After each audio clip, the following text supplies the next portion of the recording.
as a beginner நம்ம comb பண்ணும்போது நம்ம பண்ற ஒரே mistake என்ன தெரியுமா பண்ணுவோம்? Generally we'll comb with like this, right? இந்த போடும்போது what will happen? The inner teasing will remove. So what you have to do is just place the tail comb in this direction. இப்படி hold பண்றதுக்கும் இப்படிக்கும் difference இருக்கு. If you are holding it like this means frontal part மட்டும் தான் correct ஆகும், உள்ள இருக்க teasing open ஆகாது.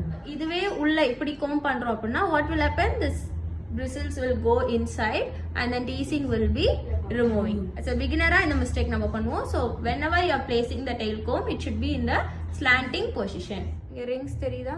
So what you can do is you can use the tail and then open it like this.